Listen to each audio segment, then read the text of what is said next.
চলো আজ থেকে নতুন কিছু। অনেক হলো টেনশন, অনেক হলো ডিপ্রেশন, অনেক হলো মানুষ চেনা।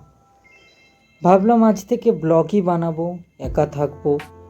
জীবনে অনেক খারাপ পরিস্থিতি এসছে, তো কাজের সূত্রে থাকি ব্যাঙ্গালোরে। তো আজ ঘুম থেকে উঠলাম, ঘুম থেকে ওঠার পর ব্রাশ ট্রাশ করলাম।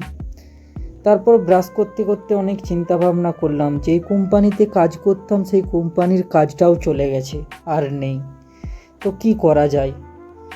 সিদ্ধান্ত নিয়েছি বাড়ি চলে যাব। তো পিএফে একটু প্রবলেম হচ্ছিল, তো সেটা ঠিক করার জন্যই বেরিয়ে পড়েছি পিএফ অফিস। চলো যাওয়া যাক। রাস্তায় নেমে পড়েছি, তারপর হাঁটতে হাঁটতে গেলাম। যাওয়ার পর ওয়েট করছিলাম গাড়ির জন্য, ওলা বুক করে। তারপর চা খেলাম 1 কাপ, সকাল থেকে কোনো কিছুই খাওয়া হয়নি। তো চা খাওয়ার পর গাড়ি চলে এসছে, গাড়িতে উঠে পড়লাম। যাত্রা শুরু হলো, চলো যাওয়া যাক। তারপর ওইখান থেকে কাজ সেরে আবার ফিরে এসেছি রুমে।